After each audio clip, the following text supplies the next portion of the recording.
എല്ലാവർക്കും നമസ്കാരം. 7th സ്റ്റാൻഡേർഡിലെ 4th യൂണിറ്റായ ഫ്രം ഇൻജസ്റ്റിസ് ടു ജസ്റ്റിസ് എന്നുള്ള പാഠഭാഗത്തിൻ്റെ ഒന്നാമത്തെ ഭാഗമാണിത്. അപ്പോൾ നമുക്ക് പാഠഭാഗത്തിലേക്ക് കടക്കാം. പേജ് നമ്പർ 54 യൂണിറ്റ് ആരംഭിക്കുന്നത്. അപ്പോൾ അതിൻ്റെ ആദ്യ ഭാഗത്ത് തന്നിരിക്കുന്നത് ഡോക്ടർ APJ അബ്ദുൽ കലാമിൻ്റെ വിങ്സ് ഓഫ് ഫയർ എന്നുള്ള പുസ്തകത്തിലെ കുറച്ച് കാര്യങ്ങളാണ്. അതെന്താണെന്ന് ഞാനൊന്ന് വായിച്ച് കേൾപ്പിക്കാം. ഞാൻ രാമേശ്വരം എലിമെൻ്ററി സ്കൂളിൽ 5ാം ക്ലാസ്സിൽ പഠിക്കുമ്പോൾ ഒരു ദിവസം പുതിയ ഒരു അധ്യാപകൻ ക്ലാസ്സിൽ വന്നു.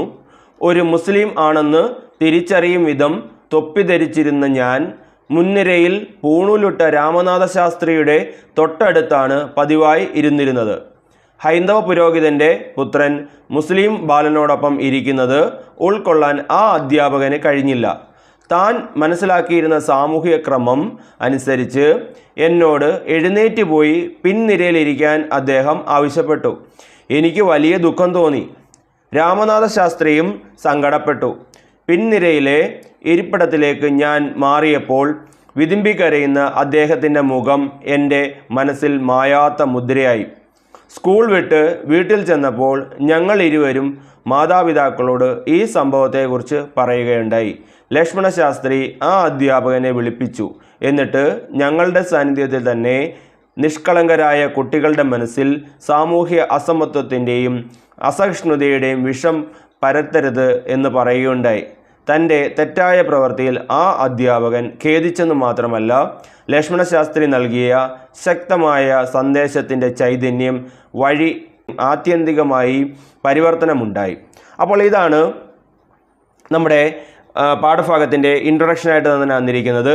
APJ അബ്ദുൽ കലാമിൻ്റെ ഈ പുസ്തകത്തിലെ പറഞ്ഞിരിക്കുന്ന കാര്യങ്ങളിൽ നിന്ന് നിങ്ങൾക്ക് എന്താണ് മനസ്സിലായത്? അപ്പം നമ്മുടെ ജാതി വ്യവസ്ഥയുടെ ഫലമായിട്ട് ചില ആളുകൾ മറ്റു ചില ആളുകളുടെ അടുത്ത് ഇരിക്കാൻ പാടില്ല, അവരെ കാണാൻ പാടില്ല, അവരെ തൊടാൻ പാടില്ല എന്നൊക്കെയുള്ള ഒരു വേർതിരിവ് നിലനിന്നിരുന്ന കാലം നമുക്കുണ്ടായിരുന്നു. ഒരു തരത്തിൽ നോക്കിയാൽ ഇപ്പോഴും അതൊക്കെ നിലനിൽക്കുന്നുണ്ട് എന്നൊക്കെ തന്നെ പറയേണ്ടതായിട്ടും വരും. ചില കാര്യങ്ങളിലൊക്കെ നമ്മൾ നോക്കുമ്പോൾ അങ്ങനെയൊക്കെ ഇപ്പോഴും വേർതിരിവുകൾ ഉണ്ട്. അപ്പോൾ നമുക്ക് പേജ് നമ്പർ 55 വരാം. അവിടെ നമ്മുടെ ഈ പറഞ്ഞ കാര്യത്തെ പറ്റി കുറച്ചുകൂടി വിശദമായിട്ട് പറയുന്നുണ്ട്. നമ്മുടെ APJ അബ്ദുൽ കലാമിന് സംഭവിച്ച കാര്യങ്ങൾ നമ്മുടെ ജീവിതത്തിൽ സംഭവിച്ചിട്ടുണ്ടോ? APJ അബ്ദുൽ കലാമിൻ്റെ ആ അനുഭവം വായിച്ചപ്പോൾ നിങ്ങൾക്ക് എന്താണ് തോന്നിയത്? നമ്മുടെ നാട്ടിൽ തന്നെ, നമ്മുടെ സമൂഹത്തിൽ തന്നെ ഇങ്ങനെ മാറ്റി നിർത്തപ്പെടുന്ന ചില സാഹചര്യങ്ങൾ നിലനിന്നിരുന്നു. അപ്പോൾ അതിൻ്റെ ഒരു സൂചനയാണ് നമ്മളിപ്പോൾ വായിച്ചത്. സമൂഹത്തിൻ്റെ മുഖ്യധാരയിൽ നിന്നും ചില വ്യക്തികളെ ഒഴിവാക്കി നിർത്തുക, ചിലരുടെ അവസരങ്ങളൊക്കെ നിഷേധിക്കുക, അതായത് അവരെ വേർതിരിവുകളെ കാണുക എന്നൊക്കെയുള്ള രീതികളുണ്ട്. ഇതിനെയൊക്കെയാണ് നമ്മൾ അനീതി എന്ന് പറയുന്നത്, അതായത് ഇൻജസ്റ്റിസ് എന്ന് പറയും. അപ്പോൾ ഇൻജസ്റ്റിസ് എന്താണ് എന്നുള്ളത് നമ്മളൊരു ഒറ്റ വാക്കിൽ അവിടെ അല്ലെങ്കിൽ ഒറ്റ സെൻറ്റൻസിൽ അവിടെ നമ്മളൊന്ന് പഠിക്കേണ്ടതായിട്ടുണ്ട്.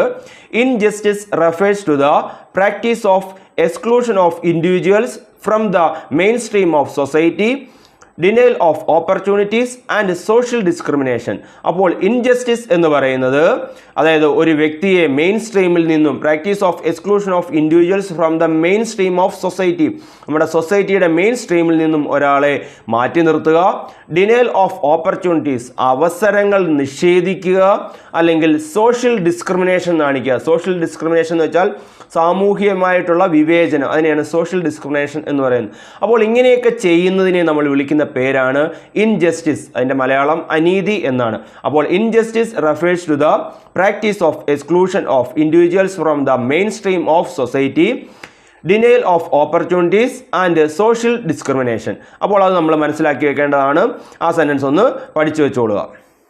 അപ്പോൾ ഇങ്ങനെയുള്ള ചില ആളുകളെ, ചില വ്യക്തികളെ നമ്മൾ എന്താണ് ഇതുപോലെ വിദ്യാഭ്യാസത്തിൽ നിന്നും എംപ്ലോയ്മെൻറ്റിൽ നിന്നും തൊഴിലിൽ നിന്നും ഒക്കെ നമ്മൾ തടയുകയും മാറ്റി നിർത്തപ്പെടുകയും ഒക്കെ ചെയ്തിട്ടുണ്ട്.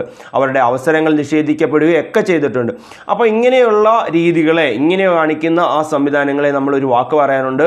അതിനെയാണ് മാർജിനലൈസേഷൻ എന്ന് പറയും. അതായത് അരികുവൽക്കരിക്കുക എന്ന് പറയും. എന്ന് വെച്ചാൽ അവരെ മാറ്റി നിർത്തപ്പെടുക. അപ്പോൾ ആ വാക്കാണ് ഇനി നമ്മൾ അങ്ങോട്ട് പഠിക്കാനായിട്ട് പോകുന്നത്. അതോടൊപ്പം തന്നെ നമ്മുടെ ഈ പാഠഭാഗത്തിൽ ഇങ്ങനെയുള്ള സാമൂഹ്യ അനീതി നടന്നിരുന്ന കാലത്തിൽ നിന്നും നമ്മളെ ഇന്നത്തെ യുഗത്തിലേക്ക് കൈപിടിച്ച് ഉയർത്തുന്നതിന് വേണ്ടി പ്രയത്നിച്ച ചില വ്യക്തികളുണ്ട്. അപ്പോൾ അവരുടെ സംഭാവനകളുണ്ട്. അതൊക്കെ നമ്മൾ ഈ പാഠഭാഗത്തിൽ ചർച്ച ചെയ്യുന്നുണ്ട്.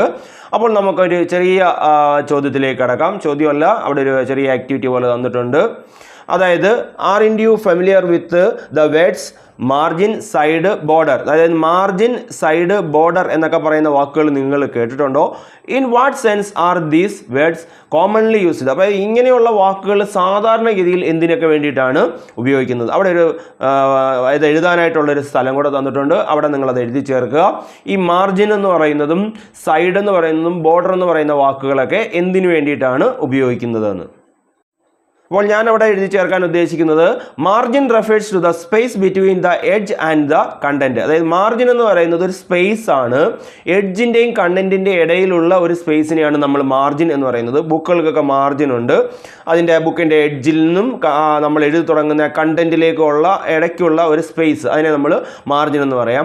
സൈഡ് ആണെങ്കിൽ side refers to the surface or edge of an object or area. അതായത് സൈഡ് എന്ന് പറയുന്നത് ഒരു ഒബ്ജക്റ്റിൻ്റെ, ഒരു സാധനത്തിൻ്റെ അല്ലെങ്കിൽ ഒരു സ്ഥലത്തിൻ്റെ അതിൻ്റെ സർഫസിനെ അല്ലെങ്കിൽ അതിൻ്റെ എഡ്ജിനെയൊക്കെയാണ് നമ്മൾ സൈഡ് എന്ന് പറയുന്നത്. അതായത് ഒരു പേജിൻ്റെ അല്ലെങ്കിൽ മേശയുടെയൊക്കെ ആണെങ്കിൽ ഒരു സൈഡ്, നമ്മളൊരു വശം എന്നുള്ള അർത്ഥത്തിൽ നമ്മൾ സൈഡ് ഉപയോഗിക്കാറുണ്ട്.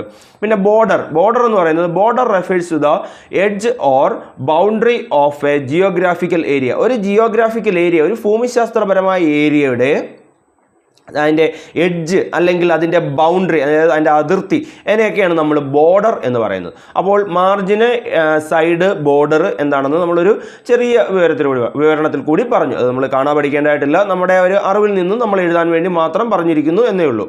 അപ്പോൾ നമുക്കൊരു പ്രധാന പോയിന്റിലേക്ക് വരാം. അത് മാർജിനലൈസേഷൻ ആണ്. Marginalisation is the process of excluding some group from the place where they deserve equal consideration. അപ്പോൾ മാർജിനലൈസേഷൻ എന്ന് പറയുന്നത് എന്താണ്? എക്സ്ക്ലൂഡിങ് ആണ്. അതായത് നമ്മൾ ഒഴിവാക്കപ്പെടുകയാണ്. അതായത് തുല്യ പരിഗണന ലഭിക്കേണ്ട ഒരു ഗ്രൂപ്പിൽ നിന്നും, ഒരു കൂട്ടം ആളുകളിൽ നിന്നും ഒരു വിഭാഗക്കാരെ അല്ലെങ്കിൽ കുറച്ച് ആളുകളെ നമ്മൾ അവിടെ നിന്ന് മാറ്റി നിർത്തുന്നതിനെയാണ് എന്ത് പറയുന്നത്? മാർജിനലൈസേഷൻ എന്ന് പറയുന്നത്. അപ്പോൾ ഒന്നുകൂടെ പറയാം. Marginalisation is the process of excluding some groups from the place where they deserve equal consideration. അതായത് അവർക്ക് തുല്യ പരിഗണന കിട്ടേണ്ട ഭാഗത്തു നിന്നും അവരെ മാറ്റി നിർത്തപ്പെടുമ്പോഴാണ് നമ്മൾ മാർജിനലൈസേഷൻ എന്ന് പറയുന്നത്.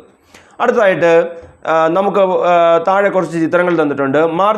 Marginalisation in society occurs for many reason. അതായത് മാർജിനലൈസേഷൻ ഉണ്ടാവാനുള്ള ചില റീസണുകൾ, ചില കാരണങ്ങളാണ് നമുക്ക് പിക്ചറായിട്ട് തന്നിരിക്കുന്നത്. അവിടെ 4 പിക്ചറുകളാണ് തന്നിരിക്കുന്നത്. അതിലേക്ക് നോക്കാം. ഒന്നാമത്തെ പിക്ചർ എന്ന് പറയുന്നത് കുറച്ച് ആളുകൾ സാധനങ്ങളൊക്കെ ആയിട്ട് പോകുന്നതാണ്. ഇത് സൂചിപ്പിക്കുന്നത്, അതല്ലെങ്കിൽ ഇതിൽ കാണിച്ചിരിക്കുന്നത് എന്ന് പറയുന്നത് ഒരു റെഫ്യൂജീസ് ആണ്. റെഫ്യൂജീസ് എന്ന് പറയുന്നത് നമ്മുടെ അഭയാർത്ഥികളാണ്. നമ്മുടെ എന്തെങ്കിലും യുദ്ധങ്ങളോ മറ്റു കാര്യങ്ങളോ ആഭ്യന്തര പ്രശ്നങ്ങളോ ഒക്കെ ഉണ്ടാകുമ്പോൾ, ഇപ്പോൾ നമ്മുടെ ബംഗ്ലാദേശിലൊക്കെ ഉണ്ടായിട്ടുണ്ട്. അപ്പോൾ അങ്ങനെയുള്ള സമയങ്ങളിലൊക്കെ ആളുകൾ അവിടെ നിന്ന് പലായനം ചെയ്യപ്പെടും, അവിടെ നിന്ന് സുരക്ഷിതമായ സ്ഥലങ്ങളിലേക്ക് മാറും. അങ്ങനെ പോകുന്ന റെഫ്യൂജീസ് ആണ്. അപ്പോൾ ഇവരുടെ എല്ലാം സർവ്വതും നഷ്ടപ്പെട്ട് അല്ലെങ്കിൽ സർവ്വതും കളഞ്ഞിട്ടാണ് അവർ പോകുന്നത്. അത്യാവശ്യം കയ്യിലെടുക്കാവുന്ന സാധനങ്ങൾ മാത്രം എടുത്തുകൊണ്ട് അവിടെ നിന്ന് മാറുന്നു. അപ്പോൾ ഇത് റെഫ്യൂജീസ് ആണ്. രണ്ടാമത് കാണിച്ചിരിക്കുന്നത് ഒരു ഫ്ലഡ് ആണ്.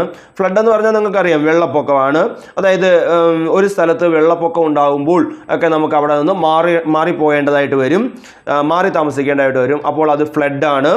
മൂന്നാമത്തെ ചിത്രത്തിൽ തന്നിരിക്കുന്നത് ഒരു ലാൻഡ് സ്ലൈഡാണ്. ഒരു നാച്ചുറൽ ഡിസാസ്റ്റർ എന്ന് പറയുന്നത് ഒരു പ്രകൃതി ദുരന്തമാണ് ലാൻഡ് സ്ലൈഡ് എന്ന് പറയും, നമ്മുടെ ഉരുൾപൊട്ടൽ എന്ന് പറയും. ഇപ്പോൾ നമുക്കത് വളരെ പരിചയമുള്ള ഒരു വേർഡായിട്ട് മാറിയിട്ടുണ്ട്, ഉരുൾപൊട്ടൽ എന്ന് പറയും. അപ്പോൾ ലാൻഡ് സ്ലൈഡാണ് അടുത്തതായിട്ടുള്ളത്. ലാസ്റ്റ് പിക്ചർ എന്ന് പറയുന്നത് ഒരു സീ ഇറോഷനാണ്. സീ ഇറോഷൻ എന്ന് പറഞ്ഞാൽ ഈ കടലിൻ്റെ തീരം ഇടിയുക എന്നുള്ളതാണ്. നമ്മുടെ കടലെടുക്കുക, നമ്മുടെ തീരം കടലെടുക്കും. അപ്പോൾ കടൽ തീരത്തൊക്കെ താമസിക്കുന്ന ആളുകളുടെ വീടും സ്ഥലങ്ങളും അവരുടെ വാല്യുബിൾ ബിലോങ്സും എല്ലാം, അതായത് വിലപ്പെട്ട സാധനങ്ങളൊക്കെ നഷ്ടപ്പെടുന്ന ഒരു സാഹചര്യമുണ്ട്. അപ്പോൾ ഇതൊക്കെ ഒരു മാർജിനലൈസേഷന് ഒരു കാരണമായിട്ട് മാറാനുണ്ട്. അപ്പോൾ നമുക്ക് അവിടെ ഒരു ചോദ്യമായിട്ട് വന്നിട്ട് ഹാവിൻഡ് you observe the picture, what are the conditions depicted in the pictures. അതായത് ഈ പിക്ചർ കണ്ടല്ലോ, അതിനകത്ത് എന്തൊക്കെ കണ്ടീഷൻസ് ആണ് തന്നിരിക്കുന്നത്. ഒരെണ്ണം അവിടെ എഴുതിയിരിക്കുന്നു, നാച്ചുറൽ ഡിസാസ്റ്റർ, നമുക്കതിൻ്റെ ബ്രാക്കറ്റിൽ ലാൻഡ് സ്ലൈഡ് എന്ന് ചേർക്കാം. അടുത്തത് ഫ്ലഡ്, റെഫ്യൂജീസ്, സീ ഇറോഷൻ. ഇതൊക്കെയാണ് നമുക്ക് സാധാരണഗതിയിൽ എന്താണ് നമ്മുടെ ഈ പിക്ചറിൽ തന്നിരിക്കുന്ന, ചിത്രത്തിൽ തന്നിരിക്കുന്ന മാർജിനലൈസേഷനായിട്ടുള്ള കാരണമായിട്ടുള്ള ചില കാര്യങ്ങൾ. അപ്പോൾ ഇങ്ങനെ നമ്മുടെ സ്വന്തമായിരുന്ന പല സാധനങ്ങളും നമ്മളുടെ അസറ്റുകളൊക്കെ നമുക്ക് നഷ്ടപ്പെട്ടു പോകുമ്പോൾ നമ്മൾ എന്താവുന്നു, മാർജിനലൈസേഷൻ സംഭവിക്കുന്നു. അപ്പോൾ മാർജിനലൈസേഷൻ രണ്ട് രീതിയിലുണ്ട് എന്ന് നമുക്ക് പറയാം. അത് ഒന്ന് നാച്ചുറൽ ഡിസാസ്റ്റർ വഴി ഉണ്ടാകുന്ന മാർജിനലൈസേഷനും അതുപോലെ മാൻമെയ്ഡ് ഡിസാസ്റ്ററുകൾ വഴി ഉണ്ടാകുന്ന മാർജിനലൈസേഷനും. അപ്പോൾ രണ്ട് രീതിയിലാണ് മാർജിനലൈസേഷൻ ഉണ്ടാകുന്നത്, നാച്ചുറൽ ഡിസാസ്റ്റേഴ്സും മാൻമെയ്ഡ് ഡിസാസ്റ്റേഴ്സും. അപ്പോൾ നാച്ചുറൽ ഡിസാസ്റ്റർ എന്ന് പറഞ്ഞാൽ നമ്മുടെ ലാൻഡ് സ്ലൈഡ് എന്ന് പറയുന്നത് ഒരു നാച്ചുറൽ ഡിസാസ്റ്ററാണ്. ഫ്ലഡ് എന്ന് പറയുന്നത് ഒരു നാച്ചുറൽ ഡിസാസ്റ്ററാണ്. അതുപോലെ എർത്ത് ക്വേക്ക് എന്ന് വെച്ചാൽ ഭൂകമ്പങ്ങൾ ഉണ്ടാകുന്നത് ഒരു നാച്ചുറൽ ഡിസാസ്റ്ററാണ്. സീ ഇറോഷൻ എന്ന് പറയുന്നത് ഒരു നാച്ചുറൽ ഡിസാസ്റ്ററാണ്. അപ്പോൾ ഇതൊക്കെ പ്രകൃതിദത്തമായിട്ടുണ്ടാകുന്ന അല്ലെങ്കിൽ പ്രകൃതിയിൽ നിന്നുണ്ടാകുന്ന ചില ഡിസാസ്റ്ററുകളാണ്. ഇതിനൊക്കെ മനുഷ്യർ കാരണമാവാറുണ്ട് എങ്കിൽ പോലും പ്രകൃതി ദുരന്തങ്ങൾ എന്നുള്ള ഗണത്തിലാണ് നമ്മൾ പെടുത്താറുള്ളത്. ഇനി മാൻമെയ്ഡ് ഡിസാസ്റ്റേഴ്സ് ഉണ്ട്, അതായത് മനുഷ്യൻ തന്നെ മനുഷ്യനാൽ നിർമ്മിക്കപ്പെടുന്ന ഡിസാസ്റ്റേഴ്സ്. അത് ഒന്നാമത്തെ വാറാണ്. വാർ എന്ന് പറയുന്നത് യുദ്ധം ഒരു മനുഷ്യനാൽ നിർമ്മിക്കപ്പെടുന്ന ഒരു ഡിസാസ്റ്ററാണ്. ആക്സിഡൻറ്റുകൾ, പിന്നെ ഇൻഡസ്ട്രിയൽ ഡിസാസ്റ്റർ എന്ന് പറഞ്ഞാൽ വ്യവസായവൽക്കരണത്തിൻ്റെ ഭാഗമായിട്ട് പൊല്യൂഷന്, അതുപോലെയുള്ള മറ്റ് ഭോപ്പാൽ ദുരന്തം പോലെയുള്ള ഒക്കെ നമുക്ക് മുമ്പുണ്ടായിട്ടുള്ളതാണ് ഭോപ്പാൽ ദുരന്തം. അപ്പം ഒറ്റ രാത്രി കൊണ്ട് എത്രയോ ആളുകൾ മരിച്ചു പോയിട്ടുള്ള ഒരു സംഭവമാണ് ഭോപ്പാൽ ദുരന്തം. അപ്പോൾ അങ്ങനെയുള്ള കാര്യങ്ങളൊക്കെ ഉണ്ടാകാറുണ്ട്. അതൊക്കെ ഇൻഡസ്ട്രിയൽ ഡിസാസ്റ്റേഴ്സാണ്. ഇതെല്ലാം മാൻമെയ്ഡ് ആണ്, ഇതൊക്കെ മനുഷ്യൻ നിർമ്മിക്കപ്പെടുന്നതാണ്. അപ്പോൾ നമുക്ക് മാർജിനലൈസേഷൻ ഒന്നുകൂടെ നോക്കാം. Marginalisation takes place by the loss of assets caused due to natural and manmade disasters. അതായത് മാർജിനലൈസേഷൻ ടേക്സ് പ്ലേസ് ചെയ്യപ്പെടുന്നത് നമ്മുടെ ലോസ് ഓഫ് അസറ്റ്സ് ആണ്. നമ്മുടെ അസറ്റുകൾ നഷ്ടപ്പെടുമ്പോഴാണ്. എന്തുകൊണ്ട്? Due to natural or manmade disaster. നാച്ചുറലായിട്ടോ മാൻമെയ്ഡായിട്ടോ ഉള്ള ഡിസാസ്റ്ററുകൾ ഉണ്ടാകുമ്പോൾ നമ്മുടെ അസറ്റുകൾ നഷ്ടപ്പെടുമ്പോഴാണ് മാർജിനലൈസേഷൻ ഉണ്ടാകുന്നത്. Marginalisation occurs through natural disasters such as flood, earthquake, landslide, sea erosion, etc. അപ്പോൾ flood, earth landslide, sea erosion ഒക്കെ നാച്ചുറൽ ഡിസാസ്റ്റേഴ്സ് ആണ്. And manmade disasters such as war, accident and industrial disasters. Manmade ആയിട്ടുള്ളത് വാറുണ്ട്, ആക്സിഡൻറ്റുകളുണ്ട്, industrial ഡിസാസ്റ്റേഴ്സും ഉണ്ട്.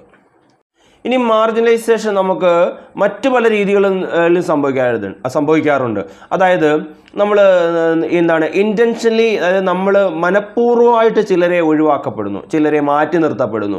അതായത് അവരുടെ ജാതി, മതം, അവരുടെ ആണ് പെണ്ണ് എന്നുള്ള വ്യത്യാസം, ഇങ്ങനെയൊക്കെ ഉള്ള രീതികളിലും നമ്മൾ ആളുകളെ മാർജിനലൈസ് ചെയ്യാറുണ്ട്. അപ്പം marginalisation occurs through the intentional exclusion of the people based on their caste, religion, tribe, gender status. അപ്പോൾ മാർജിനലൈസേഷൻ എന്ന് ഒക്കർ ചെയ്യുന്നത് ഇൻറ്റൻഷണൽ എക്സ്ക്ലൂഷനാണ്. അതായത് നമ്മളെ നിർബന്ധപൂർവം അല്ലെങ്കിൽ നമ്മുടെ അറിവോട് കൂടിയിട്ടുള്ള ഒരു exclusion of the people based on their കാസ്റ്റിനെ ബേസ് ചെയ്ത്, റിലീജിയനെ ബേസ് ചെയ്ത്, ട്രൈബിനെ ബേസ് ചെയ്ത്, അതുപോലെ തന്നെ ജെൻഡറിനെ ബേസ് ചെയ്തിട്ടൊക്കെ നമ്മൾ ഇതുപോലെ മാറ്റി നിർത്തപ്പെടുന്നു. Denial of opportunity for education is an example. അതായത് വിദ്യാഭ്യാസം നൽകാതിരിക്കുക, അതായത് വിദ്യാഭ്യാസം തടയുക എന്നുള്ളത് ഇതിനൊരു ഉദാഹരണമാണ്. അപ്പോൾ നമ്മുടെ ട്രൈബൽസ് ഒക്കെ താമസിക്കുന്ന ഭാഗങ്ങളിലൊക്കെ ഈ പറഞ്ഞ വിദ്യാഭ്യാസം നൽകപ്പെടാതെ അല്ലെങ്കിൽ വിദ്യാഭ്യാസം ലഭിക്കാത്ത കുട്ടികൾ ഇപ്പോഴും നിലവിലുണ്ട്. നമുക്കിപ്പോൾ അത് ചിന്തിക്കാൻ പോലും പറ്റുന്നില്ല. കാരണം നമുക്ക് സ്കൂളുകൾ ഇഷ്ടം പോലെയാണ്. നമ്മൾ ഏത് സ്കൂളിൽ പോയി പഠിക്കണം എന്നുള്ള നമുക്കൊരു തീരുമാനമെടുക്കാനാണ് പറ്റാത്തത്. അപ്പോൾ ഇഷ്ടം പോലെ സ്കൂളുകളുണ്ട്. അപ്പോൾ അങ്ങനെ സ്കൂളുകൾ ഇല്ലാത്ത ഭാഗങ്ങളുമുണ്ട്. ഒരുപാട് ദൂരങ്ങളിലൊക്കെ നടന്ന് സ്കൂളുകളിൽ പോകേണ്ടതും വണ്ടി സൗകര്യം ഇല്ലാത്തതും ഒക്കെ ആയിട്ടുള്ള സ്ഥലങ്ങളിലൊക്കെ ഉണ്ട്. അപ്പോൾ ട്രൈബൽസൊക്കെ ഉള്ളിടങ്ങളിലൊക്കെ എങ്ങനെയാണ്. അപ്പോൾ അങ്ങനെയുള്ളിടത്തൊക്കെ അവരുടെ വിദ്യാഭ്യാസം ഡിനേ ചെയ്യപ്പെടുന്നു. ഇതൊക്കെ ഒരു മാർജിനലൈസേഷനാണ്. അവർക്ക് വിദ്യാഭ്യാസം കിട്ടുന്നില്ല, അവർക്ക് നല്ല ഭക്ഷണം കിട്ടുന്നില്ല, അവർക്ക് അവരുടേതായിട്ടുള്ള നല്ല ജീവിത രീതികൾ കിട്ടുന്നില്ല. ഇതെല്ലാം അവരെ ഒരു മാർജിനലൈസേഷൻ്റെ ഒരു ഭാഗമാണ്. അപ്പോൾ നമുക്കവിടെ ഒരു ബോക്സിൽ ഒരു കുറച്ച് കാര്യം തന്നിട്ടുണ്ട്. Identify other causes of marginalisation and organise A discussion on different types of marginalisation. അതായത് മറ്റ് മാർജിനലൈസേഷനുകൾ എന്തൊക്കെയാണെന്ന് കണ്ടെത്തുക, അതിനെപ്പറ്റി ഒരു ഡിസ്കഷൻ നടത്തുക. അതിൻ്റെ ഡിസ്കഷൻ പോയിന്റ് തന്നിട്ടുണ്ട്. എക്സ്ക്ലൂഷൻ എന്ന് പറയുന്നത് ഒഴിവാക്കലാണ്. അപ്പോൾ ഒഴിവാക്കൽ മാർജിനലൈസേഷൻ്റെ ഒരു കാരണമാണ്. അടുത്തത് എവിക്ഷൻ ആണ്. എവിക്ഷൻ എന്ന് പറയുന്നത് കുടിയൊഴിപ്പിക്കലാണ്. കുടിയൊഴിപ്പിക്കുക എന്ന് പറയുന്നതിൻ്റെ വാക്കിൻ്റെ അർത്ഥം അതായത് എന്തെങ്കിലും ഒരു ആവശ്യത്തിന് വേണ്ടി നമ്മൾ താമസിച്ചുകൊണ്ടിരിക്കുന്ന സ്ഥലത്തു നിന്ന് നമ്മളെ മാറ്റുക എന്നുള്ളതാണ് കുടിയൊഴിപ്പിക്കൽ എന്ന് പറയുന്നത്. ഉദാഹരണമായിട്ട് റോഡ് നിർമ്മാണത്തിനായിട്ട് റോഡ് സൈഡിലുള്ള ആളുകളെ അവിടെ നിന്ന് മാറ്റി താമസിപ്പിക്കാറുണ്ട്. അങ്ങനെ അവരുടെ സ്ഥലം ഏറ്റെടുക്കാറുണ്ട്. അതിനെ കുടിയൊഴിപ്പിക്കൽ എന്ന് പറയാം. അതുപോലെ റെയിൽവേയുടെ വികസനമായിട്ട് ബന്ധപ്പെട്ട് ചെയ്യാറുണ്ട്. അതല്ലെങ്കിൽ മറ്റ് ഇതുപോലെയുള്ള കാര്യങ്ങൾക്ക് വേണ്ടി നമ്മൾ കുടിയൊഴിപ്പിക്കപ്പെടാറുണ്ട്. അതിനെയാണ് എവിക്ഷൻ എന്ന് പറയുന്നത്. മൂന്നാമത്തത് നാച്ചുറൽ ഡിസാസ്റ്റേഴ്സ് ആണ്, പ്രകൃതി ദുരന്തങ്ങളാണ്. അടുത്തത് മാൻ മെയ്ഡ് ഡിസാസ്റ്റേഴ്സ് ആണ്, അതായത് മനുഷ്യനിർമ്മിതമായിട്ടുള്ള ദുരന്തങ്ങൾ. അപ്പോൾ ഇത്രയും കാര്യങ്ങൾ പോയിന്റുകൾ ചേർത്തുകൊണ്ട് നിങ്ങൾ ക്ലാസ്സുകളിൽ ഒരു ഡിസ്കഷൻ നടത്തുക മാർജിനലൈസേഷനെ പറ്റി. അടുത്തതായി who faces marginalisation in the society. അതായത് നമ്മുടെ സൊസൈറ്റിയിലെ നമ്മുടെ സമൂഹത്തിലെ ആർക്കൊക്കെയാണ് ഈ മാർജിനലൈസേഷൻ അനുഭവിക്കേണ്ടി വരുന്നത്. അപ്പോൾ നിങ്ങളത് ചിന്തിച്ചാൽ നിങ്ങൾക്ക് മനസ്സിലാവും. അതിനകത്ത് ഒന്നാമത് നമുക്ക് പറയാനുള്ളത് വിമൻ ആണ്. വിമൻ എന്ന് പറഞ്ഞാൽ സ്ത്രീകൾക്ക് മാർജിനലൈസേഷൻ, അതായത് സ്ത്രീയാണ് എന്നുള്ളത് കൊണ്ട് പല കാര്യങ്ങളിലും മാറ്റി നിർത്തപ്പെടുന്ന ഒരു രീതി ഉണ്ടായിരുന്നു. അതിനൊക്കെ ഒരുപാട് മാറ്റങ്ങൾ ഇപ്പോൾ ഉണ്ടായിട്ടുണ്ട്. അവർക്കിപ്പോൾ സംവരണം ഉൾപ്പെടെ ഉള്ളത് കൊടുക്കാറുണ്ട്. അപ്പോൾ മാർജിനലൈസേഷൻ നടന്നിരുന്ന പണ്ട് കാലങ്ങളിലൊക്കെ വളരെ വ്യാപകമായി നടന്നിരുന്ന ഒരു കാര്യമാണ്. സ്ത്രീകളെ വിദ്യാഭ്യാസത്തിന് അയക്കാതിരിക്കുക, സ്ത്രീകളെ ജോലിക്ക് വിടാതിരിക്കുക, അങ്ങനെയൊക്കെയുള്ള ഒരുപാട് കാര്യങ്ങളുണ്ടായിരുന്നു. അപ്പോൾ സ്ത്രീ എന്ന് പറയുന്നത് ഒരു മാർജിനലൈസേഷൻ ചെയ്യപ്പെടുന്ന, അതായത് പെണ്ണുങ്ങളെ അരികുവൽക്കരണം ചെയ്യപ്പെടുന്ന ഒരു രീതി കണ്ടുവരാറുണ്ട്. അടുത്തതായിട്ട് ട്രാൻസ്ജെൻഡേഴ്സ് ആണ്. ട്രാൻസ്ജെൻഡർ എന്ന് പറയുന്നത് ലിംഗപരമായിട്ടുള്ള ചില പ്രത്യേകതകൾ കൊണ്ടാണ് ആളുകളെ ട്രാൻസ്ജെൻഡേഴ്സ് എന്ന് വിളിക്കുന്നത്. അതിപ്പോൾ നമുക്ക് പരിചയമുള്ള ആളുകളാണ്. അതായത് അവർ ചിലപ്പോൾ ആണുങ്ങളായിട്ട് ജനിക്കുകയും അവരുടെ രീതികളും മറ്റു കാര്യങ്ങളൊക്കെ സ്ത്രീകളെ പോലെ ആവുകയും ചെയ്യും. തിരിച്ചും സംഭവിക്കാറുണ്ട്. സ്ത്രീകളായിട്ട് ജനിക്കുകയും അവർ പുരുഷന്മാരെ പോലെ ഇടപെടുകയും പുരുഷന്മാരെ പോലെയുള്ള കാര്യങ്ങളൊക്കെ ചെയ്യുക, അങ്ങനെ വരുന്ന ആളുകളെയാണ് ട്രാൻസ്ജെൻഡേഴ്സ് എന്ന് പറയും. അവരെ പലപ്പോഴും ഈ പറഞ്ഞ സമൂഹത്തിൽ നിന്നൊക്കെ മാറ്റി നിർത്തപ്പെടുന്ന ഒരു ഗ്രൂപ്പാണ് ട്രാൻസ്ജെൻഡേഴ്സ് എന്ന് പറയുന്നത്. അടുത്തത് ദളിറ്റ്സ് ആണ്. ദളിറ്റ്സ് എന്ന് പറഞ്ഞാൽ ദളിതർ എന്ന് പറയും, അതായത് പിന്നോക്ക വിഭാഗക്കാർ എന്ന് പറയുന്നു. ദളിതരെ നമ്മൾ പല കാര്യങ്ങളിൽ നിന്നും മാറ്റി നിർത്തപ്പെടുന്ന ഒരു കാലം ഉണ്ടായിരുന്നു. ഇപ്പോഴേ അവരെ മുന്നോട്ട് കൊണ്ടുവരാനായിട്ടുള്ള ഒരുപാട് പദ്ധതികളൊക്കെ ഉണ്ട്. എങ്കിലും ഇപ്പോഴും പല മേഖലകളിലും അവർ പിന്നോക്കം തന്നെയാണ്. അടുത്തത് ട്രൈബൽസ് ആണ്. ട്രൈബൽസിനെ നിങ്ങൾക്കറിയാം, ആദിവാസി വിഭാഗങ്ങൾ എന്നൊക്കെ നമ്മൾ പറയാറുള്ളത്. ആ ട്രൈബൽസ് എന്ന് പറഞ്ഞാൽ നമ്മുടെ ഈ മുഖ്യധാരകളിലേക്ക് ഇപ്പോഴും കടന്നു വരാൻ വിമുഖത കാണിക്കുന്ന, അല്ലെങ്കിൽ കൊണ്ടുവരാൻ കഴിയാത്ത ഒരു വിഭാഗമാണ് ട്രൈബൽസ് എന്ന് പറയുന്നത്. അവരും മാർജിനലൈസേഷൻ്റെ ഒരു ഏരിയകളാണ്. അടുത്തത് മൈനോറിറ്റീസ് എന്ന് പറയും. മൈനോറിറ്റീസ് എന്ന് പറയുന്നത് ന്യൂനപക്ഷങ്ങൾ എന്ന് പറയും. ന്യൂനപക്ഷം എന്ന് പറഞ്ഞാൽ ഒരു വലിയ കൂട്ടം വിഭാഗത്തിലെ വ്യത്യസ്തമായിട്ടുള്ള കുറച്ച് ആളുകളെയാണ് ന്യൂനപക്ഷം എന്ന് പറയുന്നത്. അപ്പം മൈനോറിറ്റീസിനും എന്താണ് ഈ പറയുന്നത് പോലെ അവകാശങ്ങളൊക്കെ ലഭിക്കാനുള്ള ചില തടസ്സങ്ങൾ നേരിടാറുണ്ട്. അപ്പോൾ അവർക്കും മാർജിനലൈസേഷൻ സംഭവിക്കാറുണ്ട്. അടുത്തതായിട്ട് പോവർട്ടി സ്ട്രൈക്കൺ പീപ്പിളാണ്. പോവർട്ടി സ്ട്രൈക്കൺ എന്ന് പറഞ്ഞാൽ ദാരിദ്ര്യം അനുഭവിക്കുന്ന ദരിദ്ര എന്ന് പറയും. ദരിദ്രരെ നമ്മൾ മുഖ്യധാരയിൽ നിന്ന് നമ്മൾ മാറ്റി നിർത്തപ്പെടാറുള്ള ഒരു വിഭാഗമാണ്. അപ്പോൾ അതും മാർജിനലൈസേഷനാണ്. അടുത്തത് റെഫ്യൂജീസ് ആണ്. റെഫ്യൂജീസ് എന്താണെന്ന് ഞാൻ മുമ്പേ പറഞ്ഞു. നമ്മുടെ അഭയാർത്ഥികൾ എന്നാണ് അവരെ വിളിക്കാറുള്ളത്.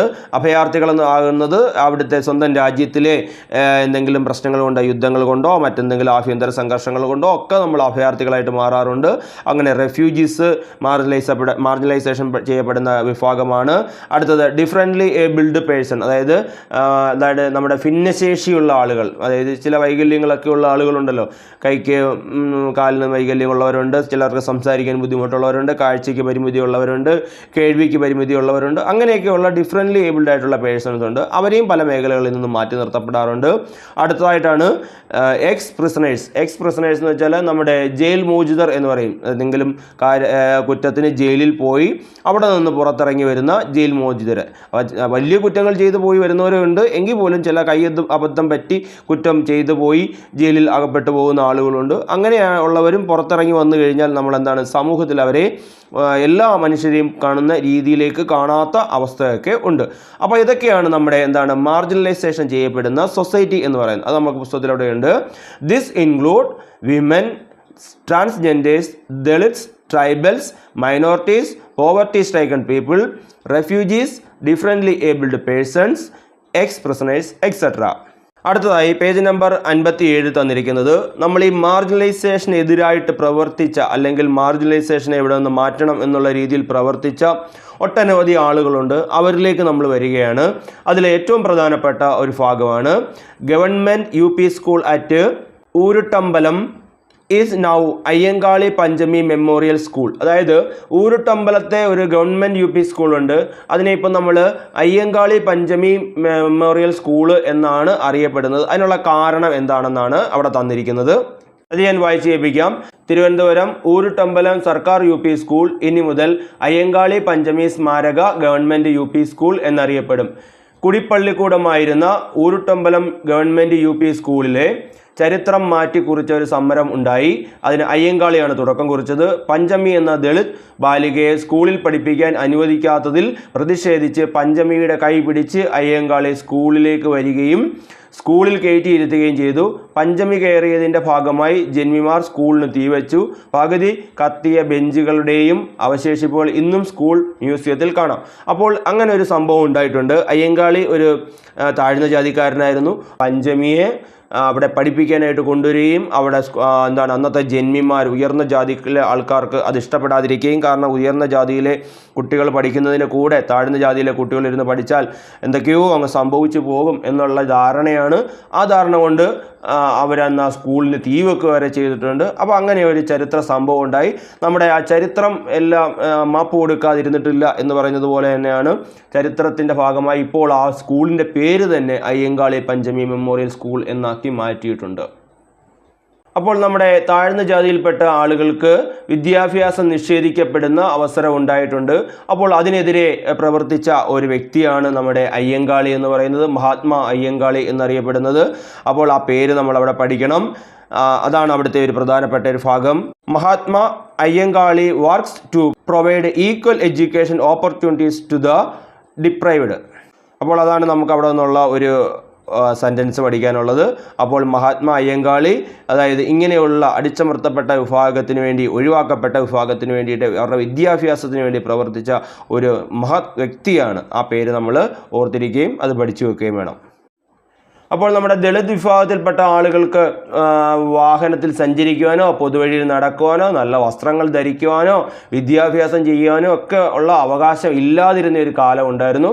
അപ്പോൾ അങ്ങനെയുള്ള അവകാശങ്ങൾ നേടിയെടുക്കുന്നതിനും അടിസ്ഥാന സൗകര്യങ്ങൾ നേടിയെടുക്കുന്നതിനും അന്തസ്സ്, തുല്യത, സ്വാതന്ത്ര്യം എന്നിവയൊക്കെ നേടിയെടുക്കുന്നതിനൊക്കെ വേണ്ടിയിട്ട് ധാരാളം ആളുകൾ പരിശ്രമിച്ചിട്ടുണ്ട്. അങ്ങനെയൊക്കെ ചെയ്യപ്പെടുന്നത് എന്താണ്? ഗുരുതരമായിട്ടുള്ള മനുഷ്യാവകാശ ലംഘനമാണ്. അതിനെതിരെ പ്രതിരോധിക്കാൻ വേണ്ടി വിദ്യാഭ്യാസമാണ് ഏറ്റവും നല്ല മാർഗം എന്ന് കണ്ടെത്തിയ മഹത് വ്യക്തികളുണ്ട്. അതിനുവേണ്ടി പ്രവർത്തിച്ച ആളുകളുണ്ട്. നമുക്ക് അതിലേക്ക് വരാം. അപ്പോൾ നമ്മൾ പറഞ്ഞതുപോലെ വിദ്യാഭ്യാസമാണ് ഇതിനെയെല്ലാം മാറ്റിമറിക്കാൻ കഴിവുള്ള ഏറ്റവും നല്ല മാർഗം എന്ന് തിരിച്ചറിഞ്ഞ മഹാത്മാരുടെ ചിത്രങ്ങളാണ് നമ്മുടെ അടുത്ത പേജിൽ തന്നിട്ടുള്ളത്. അതിലെ ഒന്നാമത്തെ ശ്രീനാരായണ ഗുരുവാണ്. വിദ്യ കൊണ്ട് പ്രബുദ്ധരാകാൻ വേണ്ടിയിട്ടാണ് അദ്ദേഹം ആഹ്വാനം ചെയ്തിട്ടുള്ളത്. അപ്പോൾ ആ മുൻപത്തെ പേജിൽ തന്നെ 57ാമത്തെ പേജിൽ തന്നെ നമുക്ക് അവിടെ ഒരു കാര്യം കൂടെ പഠിക്കണം. Sree Narayana Guru who preached the message of enlightenment through education. അപ്പോൾ എൻലൈറ്റ്മെൻറ്റ് ത്രൂ എഡ്യൂക്കേഷൻ എന്നുള്ള മെസ്സേജ് നൽകിയത് ആരാണ് എന്ന് ചോദിക്കാം. അല്ലെങ്കിൽ ശ്രീനാരായണ ഗുരുവിൻ്റെ വിദ്യാഭ്യാസ സംബന്ധമായിട്ടുള്ള ഒരു മെസ്സേജ് എന്താണെന്ന് ചോദിക്കാം. അപ്പോൾ രണ്ട് രീതിയിലും പഠിച്ചോളുക.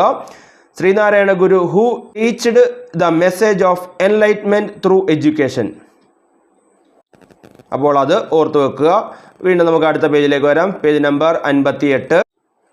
അവിടെ ചിത്രങ്ങളും പേരും തന്നിട്ടുണ്ട്. അപ്പോൾ ഓരോരുത്തരെയും നമുക്ക് പരിചയപ്പെടാം. ഒന്നാമത്തേത് ശ്രീനാരായണ ഗുരു, രണ്ടാമത്തേത് കുര്യാക്കോസ് ഏലിയാസ് ചാവറ, മൂന്നാമത്തേത് അയ്യ വൈകുണ്ഠസ്വാമികൾ, അടുത്തത് ചട്ടമ്പി സ്വാമികൾ, അടുത്തത് വക്കം അബ്ദുൽ ഖാദർ മൗലവി, അടുത്തത് പൊയ്കയിൽ യോഹന്നാൻ, അടുത്തത് പണ്ഡിറ്റ് KP കറുപ്പൻ, അടുത്തത് ദാക്ഷായണി വേലായുധൻ. അപ്പോൾ ഇവരെല്ലാം സോഷ്യൽ റീഫോമേഴ്സാണ്, സാമൂഹ്യ പരിഷ്കർത്താക്കളാണ്. ഇവരുടെ എല്ലാം പേരുകൾ പഠിച്ചു വെക്കുക. ചിലപ്പോൾ നമുക്ക് പരീക്ഷകൾക്ക് ചിത്രങ്ങൾ തന്ന് പേരെഴുതാൻ ചോദിച്ചേക്കാം. അതുകൊണ്ട് ചിത്രങ്ങളും പേരുകളും തമ്മിൽ നമ്മൾ മനസ്സിലാക്കി വെക്കുക. അടുത്തതായി കുറച്ച് എക്സ്റ്റൻഡഡ് റീഡിങ്ങുകളാണ് തന്നിരിക്കുന്നത്. അതിലെ ഒന്നാമത്തേത് ജ്യോതിറാവു ഫുലെയാണ്. അദ്ദേഹത്തെ സംബന്ധിച്ചിടത്തോളം ദളിത് എന്ന പദം അദ്ദേഹമാണ് ആദ്യമായിട്ട് ഉപയോഗിച്ചത്. ജാതിമത ചൂഷണത്തിന് വിധേയമാവുന്ന സമൂഹത്തെ വിശേഷിപ്പിക്കുന്ന പദമാണ് ദളിത് എന്ന് പറയുന്നത്. അപ്പോൾ സ്ത്രീകൾ, ദളിതര് എന്നിവരുടെയൊക്കെ വിദ്യാഭ്യാസ സ്ഥാപനങ്ങൾ സ്ഥാപിച്ച ആളാണ് ജ്യോതിറാവു ഫുലെ. അടുത്തതായിട്ട് സാവിത്രിഭായ് ഫുലെയാണ്. സാവിത്രിഭായ് ഫുലെ എന്ന് പറയുന്നത് പെൺകുട്ടികൾക്കായി ഇന്ത്യയിൽ ആദ്യമായിട്ട് സ്ഥാപിച്ച പൂനെയിലെ ഒരു വിദ്യാഭ്യാസ സ്ഥാപനത്തിൻ്റെ പ്രധാന അധ്യാപികയായിരുന്നു. അവിടുത്തെ കൃഷിക്കാർക്കും തൊഴിലാളികൾക്കും നിശാപാഠശാലകൾ എന്ന് വെച്ചാൽ ഈവനിങ് ക്ലാസ്സുകളൊക്കെ, രാത്രി ക്ലാസ്സുകളൊക്കെ ആരംഭിച്ചിട്ടുണ്ട്. വിദ്യാഭ്യാസ മേഖലയിലെ ഇവരുടെ സംഭാവനകൾ പരിഗണിച്ച് പൂനെ യൂണിവേഴ്സിറ്റി, സാവിത്രിഭായ് ഫുലെ പൂനെ യൂണിവേഴ്സിറ്റി എന്നായിട്ട് അതിൻ്റെ പേര് മാറ്റി അവിടെ ആദരവ് പ്രകടിപ്പിച്ചിട്ടുണ്ട്. അടുത്തതായിട്ട് Periyar EV Ramasamy Naicker. Self respect movement എന്ന് പറയുന്ന ഒരു പ്രസ്ഥാനത്തിന് രൂപം കൊടുത്ത ആളാണ് പെരിയാർ EV രാമസ്വാമി അയ്യർ. അദ്ദേഹം ബ്രാഹ്മണാധിപത്യത്തിൽ ഊതിയ സാമൂഹിക വിവേചനത്തിനെതിരായിട്ട് നിലകൊണ്ടു.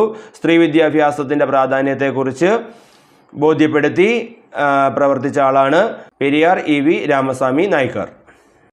അടുത്തതായി ട്രൈബൽസ് ആണ്. അതായത് ദളിത്സിനെ പോലെ തന്നെ ഈ മാർജിനലൈസേഷൻ നടത്തപ്പെട്ട അല്ലെങ്കിൽ സംഭവിക്കപ്പെട്ട ഒരു ഗ്രൂപ്പാണ് ട്രൈബൽസ് എന്ന് പറയുന്നത്. അവർക്ക് അവരുടെ ഭൂമിശാസ്ത്ര മേഖലകളിലെ പ്രാചീന കാലം തൊട്ട് പണ്ട് തൊട്ട് അവർ ഒരുമിച്ച് താമസിച്ചിരുന്ന ആളുകളാണ്. അവരുടേതായ രീതിയിലുള്ള അറിവുകൾ സമ്പാദിക്കുകയും വനവിഭവങ്ങളൊക്കെ ശേഖരിക്കുകയൊക്കെ ചെയ്താണ് അവർ ജീവിച്ചു വന്നുകൊണ്ടിരുന്നത്. അവരുടെ വസിക്കുന്നിടത്ത് വിഭവങ്ങളുടെ പൂർണ്ണ അധികാരം ഇവർക്ക് ട്രൈബൽസിനായിരുന്നു. പക്ഷേ ഇപ്പോൾ അതൊക്കെ കുറഞ്ഞു വരികയാണ്.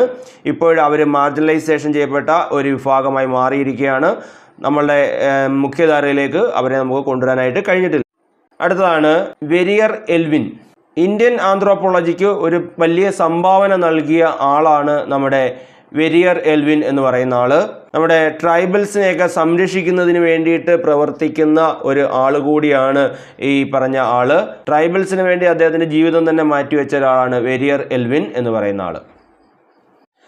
നമ്മുടെ art, language, literature, medicine, agriculture ഈ മേഖലകളിലൊക്കെ നല്ല പ്രാവീണ്യം ഉള്ളവരാണ് ഈ ട്രൈബൽസ് എന്ന് പറയുന്നത്. നമ്മുടെ വിചാരം എന്ന് പറയുന്നത് നമ്മളുടെ കലയാണ്, അല്ലെ നമ്മുടെ അറിവാണ് മൂല്യമേറിയത്, അതാണ് ഏറ്റവും നല്ലത് എന്നൊക്കെയുള്ള ധാരണ നമുക്കുണ്ട്. പക്ഷെ അങ്ങനെയല്ല. ഈ ട്രൈബൽസ് എന്ന് പറയുന്നത് അവരവരുടെ മേഖലകളിൽ നിന്ന് ഈ പറഞ്ഞ ലാംഗ്വേജിലാണെങ്കിലും ലിറ്ററേച്ചറിലാണെങ്കിലും മെഡിസിനിലും അഗ്രികൾച്ചറിലും ഒക്കെ അവർ കഴിവ് നേടിയിട്ടുള്ളവരാണ്. അവർക്ക് സ്വന്തമായിട്ട് തന്നെ ഒരു സംഗീത പാരമ്പര്യമൊക്കെ ഉണ്ട്. അവരുടേതായിട്ടുള്ള പാട്ടുകളും അറിവുകളും നാട്ടറിവും ഒക്കെ ഉണ്ട്. മെഡിസിൻ എന്നൊക്കെ പറയുമ്പോൾ അവരുടേതായിട്ടുള്ള ചില നാട്ടറിവുകളുണ്ട്. അതൊക്കെ പല രോഗങ്ങൾക്കും വളരെ ഫലപ്രദമായിട്ടുള്ള മരുന്നുകളായിട്ടുള്ള നാട്ടറിവുകളൊക്കെ ഉണ്ട്. നമ്മളതൊക്കെ ഇപ്പം കുറേയൊക്കെ ഉപയോഗിക്കാറുണ്ട്. എങ്കിലും നമുക്ക് അതിനോടൊക്കെ വളരെ നല്ല മനോഭാവം അല്ല പലപ്പോഴും നമ്മൾ കാണിക്കാറുള്ളത് എന്നുള്ളതാണ്. അടുത്തതാണ് ഡോക്ടർ A അയ്യപ്പൻ എന്ന് പറയുന്ന ആൾ. അദ്ദേഹം തൃശ്ശൂരുകാരനാണ്. തൃശ്ശൂർ ജനിച്ച ആളാണ്. 1905 അദ്ദേഹം ജനിച്ചത്. 1905 ജനിച്ച ആളാണ്. ഇദ്ദേഹം ഒരു ആന്ത്രോപോളജിസ്റ്റാണ്. ഇദ്ദേഹം നമ്മുടെ ഈഴവ ഗോത്ര സമുദായത്തിൻ്റെ പഠനത്തിൻ്റെ ഒരു വലിയ സംഭാവന നൽകിയ ആളാണ്. അദ്ദേഹവും ഒരു ആന്ത്രോപോളജിസ്റ്റായിട്ട് നമ്മുടെ രാജ്യത്തിന് വേണ്ടിയിട്ട് ഒട്ടനവധി കാര്യങ്ങൾ ചെയ്തിട്ടുള്ള ആളാണ് ഡോക്ടർ A അയ്യപ്പൻ. അടുത്തത് നഞ്ചിയമ്മയാണ്. നഞ്ചിയമ്മ പിന്നെ എല്ലാവർക്കും അറിയാവുന്ന ഒരാളാണ്. ഇപ്പോൾ ഒരു ഒറ്റ പാട്ടിൽ കൂടി തന്നെ വളരെ ഫേമസ് ആയിട്ടുള്ള ആളാണ്. കളകാത്ത സന്തനമേറെ, അങ്ങനെ ഒരു പാട്ടുണ്ടല്ലോ. അപ്പോൾ ആ സിനിമ പാട്ട്. അപ്പോൾ അങ്ങനെ ആ പാട്ടെന്ന് പറയുന്നത് തന്നെ അവരുടെ ഒരു പാലക്കാട് ജില്ലയിലെ അട്ടപ്പാടിയിലെ ഉള്ള ആളാണ്. ഇരുള വിഭാഗത്തിൽപ്പെട്ട ആളാണ് നഞ്ചിയമ്മ എന്ന് പറയുന്നത്.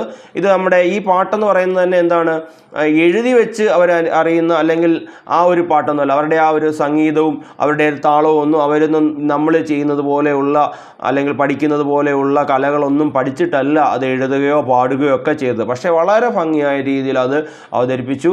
രാഷ്ട്രപതിയുടെ കയ്യിൽ നിന്ന് നമ്മുടെ ദ്രൗപദി മുർമുവിൻ്റെ കയ്യിൽ നിന്ന് അവാർഡ് വാങ്ങിക്കുന്ന, ദേശീയ പുരസ്കാരം വരെ വാങ്ങിക്കുന്ന ഫോട്ടോയാണ് നമുക്ക് കിട്ടിയത്. അങ്ങനെ പോലും എത്തിപ്പെട്ട ഒരാളാണ്.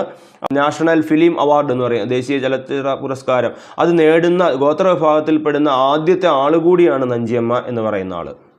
അപ്പോൾ വളരെ വ്യത്യസ്തമായിട്ടുള്ള മ്യൂസിക്കൽ ഇൻസ്ട്രുമെൻസുകളൊക്കെ ഉപയോഗിക്കുന്നവരാണ് ഈ ട്രൈബൽസ് എന്ന് പറയുന്നത്. അവരുടെ കുറേ മ്യൂസിക്കൽ ഇൻസ്ട്രുമെൻസിൻ്റെയൊക്കെ പടങ്ങളാണ് നമുക്ക് തന്നിരിക്കുന്നത്. അതിൻ്റെ പേര് നോക്കട്ടെ. ഒന്നാമത്തെ പെരെ, രണ്ടാമത്തെ തുടി, മൂന്നാമത്തെ നാട്ടിപ്പനി, അടുത്തത് ദവിൽ. ഇതൊക്കെയാണ് അവരുടെ ഒരു മ്യൂസിക്കൽ ഇൻസ്ട്രുമെൻറ്റ്സ്. അവരുടേതായിട്ടുള്ള രീതിയിലുള്ള ഉപകരണങ്ങളാണ് ഇതൊക്കെ. അപ്പോൾ ഇവരുടെ ഉന്നമനത്തിനായിട്ടും ഇവരുടെ ആ ഭൂമിയിൽ അവരുടെ അവകാശങ്ങളും വിദ്യാഭ്യാസ അവസരങ്ങളും അവർക്ക് നല്ല ആഹാരങ്ങളും ആരോഗ്യവും ഒക്കെ നൽകുന്നതിന് വേണ്ടിയിട്ടൊക്കെ ഒരുപാട് പദ്ധതികളൊക്കെ നമ്മുടെ ഗവൺമെൻറ്റുകളെല്ലാം ആവിഷ്കരിച്ച് നടപ്പിലാക്കി വരുന്നുണ്ട്. അപ്പോൾ ഇതാണ് നമുക്ക് എന്താണ് ട്രൈബൽസിനെ പറ്റി പറയാനുള്ളത്. അവിടെ നമുക്കൊരു ചോദ്യം തന്നിട്ടുണ്ട്. Prepare and present a note on the artistic and cultural life of tribal people. അതായത് ട്രൈബൽ ആയിട്ടുള്ള ആളുകളുടെ എന്താണ് അവരുടെ ജീവിത രീതിയെ പറ്റിയും കലാ സാംസ്കാരിക ജീവിതത്തെ പറ്റിയൊക്കെ ഉള്ള ഒരു കുറിപ്പ് തയ്യാറാക്കാനാണ് പറയുന്നത്. അപ്പോൾ നമുക്ക് പേജ് നമ്പർ 59-ലും 60-ലുമായിട്ട് കുറേയധികം കാര്യങ്ങൾ പറയുന്നുണ്ട്. അതാണ് ആ കുറിപ്പിൻ്റെ അല്ലെങ്കിൽ ആ ഒരു നോട്ട് എഴുതാനായിട്ടുള്ളത്. അത് ഞാൻ അവിടെ നിങ്ങൾക്ക് ഡിസ്പ്ലേ ചെയ്യിക്കാം. അത് നിങ്ങൾ വായിച്ച് മനസ്സിലാക്കി എഴുതിയെടുത്തോളുക.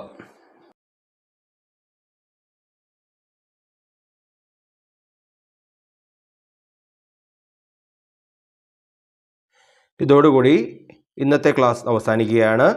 ഇതിൻ്റെ ബാക്കി ഭാഗം അടുത്ത പാർട്ടിൽ ഉൾപ്പെടുത്തുന്നതാണ്, രണ്ടാമത്തെ പാർട്ടിൽ ഉൾപ്പെടുത്തുന്നതാണ്. നിങ്ങൾക്ക് ഈ ക്ലാസ്സിനെ പറ്റിയുള്ള സംശയങ്ങളും അഭിപ്രായങ്ങളും ഒക്കെ കമൻറ്റായി രേഖപ്പെടുത്താം. നന്ദി.